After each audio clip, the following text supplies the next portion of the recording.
Yo, what's cracking everyone? Ericship 111 here. So it's been around a week since the launch of the new Forza Motorsport, and to say that the game didn't quite live up to the hype or the years of anticipation is a bit of an understatement. We know that the game launched with a plethora of many different technical, visual bugs and glitches, and I for one have been quite frustrated with two things. One, the Builders Cup. The issue I have been facing is that I can't progress through the Builders Cup. The game just stalls when I move on to the next series or race, forcing me to restart, and once I load back in, some of the races I've previously completed doesn't get saved, therefore I have to complete them again, and it just got to the point where I've kind of given up trying to progress any further until Turn 10 patches this up, and because my campaign isn't working, that really leaves me with two real options left to do in the game. That is to either race in featured multiplayer, which has now slowly become a ram fest, or building cars. And here's my second issue, the car progression.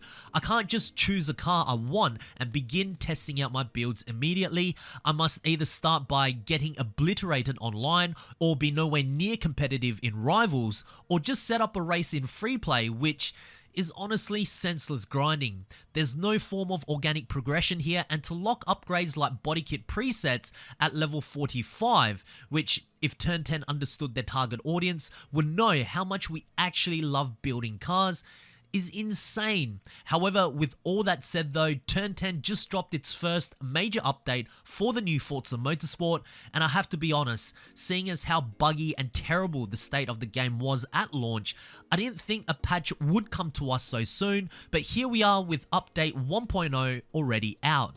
Right, so I'm reading the patch notes and it looks like a few things have been amended, which is a great start. But for those who have been playing Forza Motorsport for quite a bit now, will know that there's still so much more that needs to be fixed.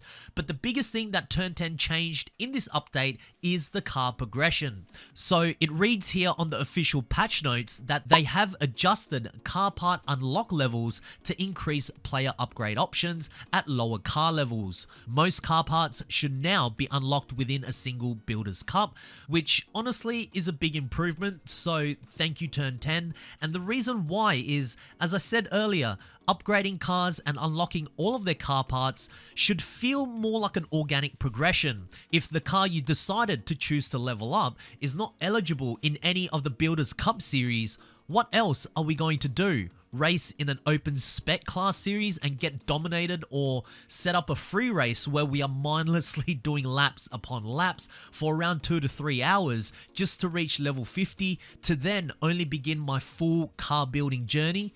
I mean, it just sounds so silly, right?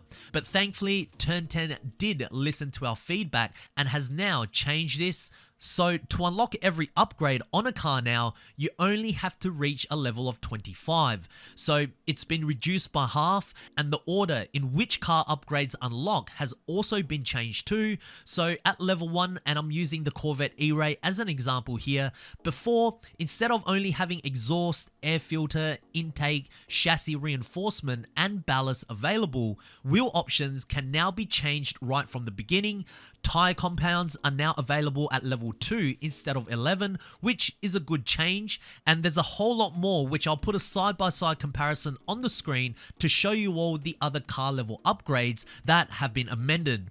Honestly, for me, this reworked car leveling progression is a good improvement as to what it was previously, and if I'm now able to take one car through an entire Builders Cup, and in the end I've pretty much unlocked all of my car upgrades, at least then there's some sort of organic progression here, as now I can either go and work on my car that I was just using through the Builders Cup, or move on to something else without having to worry about having to grind laps later on just to unlock the rest of the car upgrades that I was just using.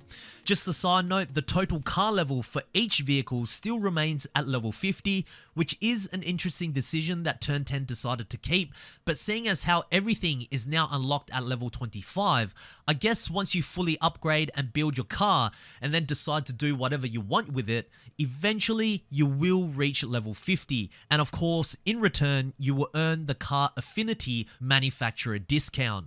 Other stability issues have also been patched, for instance the game crashing in the Builders Cup after upgrading a car and entering open practice in the Fox Body Challenge race on Watkins Glen. I mean, that's oddly specific, and I was hoping that this would kind of perhaps also fix my potential issue with progressing through the Builders Cup too, so I did load up Forza Motorsport after the new update, and sadly, I am still experiencing the same issue where after a few races, when I do go and upgrade my car, I just can't progress any further, and the game will just stall, especially anything that involves actually saving the game. It'll just tell me to please wait, or sometimes even say the server hasn't updated this part of the game yet, forcing me to restart and then losing some of my progression. Hopefully this issue does get patched sooner because it's tedious and frustrating, and really, given that the Builders Cup is about a third of what the game offers racing wise, this shouldn't be occurring at all. A whole bunch of visual bugs and glitches have also been patched. Now, I won't read through the rest of the patch notes as there's just so many, and really, they're all just a bunch of fixes. But I will put a link to the notes down in the description below for anyone that wants to check it out in full detail.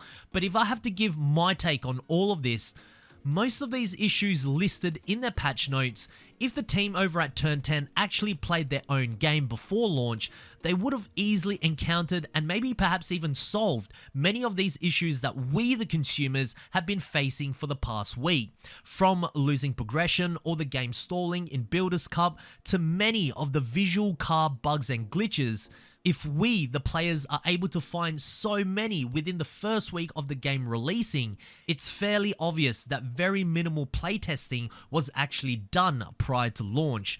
Maybe it's also because they set their own car level progression so high that even Turn 10 themselves didn't even bother or have enough time to test out which cars were actually bugged out or not. And if that's the case, then what makes it a good idea to give it to the players you are selling it to? It actually boggles my mind. Honestly, for such a highly anticipated flagship racer for Microsoft, you know, veterans within the racing game industry spanning almost 2 decades, 6 years in the making, selling us how great the game looks and how it was all built from the ground up. And for the game to actually launch like this, sadly, I was disappointed. I would have at least expected for a more polished title right from the get-go, especially with the amount of time they were given. But either way, at the end of the day, I am glad that we did get our first update rather quick. It could have been 2 weeks, it could have been 3 weeks. Turn 10 did indeed listen to the community's feedback in regards to car progression, and well, it is a start. If there are any more issues with visual bugs and glitches or any other problems you have encountered in the new Forza Motorsport, even after the latest update, share them down in the comment section below, as I do read all of your comments, guys. Anyways, if you guys did enjoy today's video, please make sure to smash the thumbs up button, as it really does help me out. And of course, if you guys want to stay up to date with everything Forza related, be sure to subscribe, and I hope to see you guys in the next video. Peace.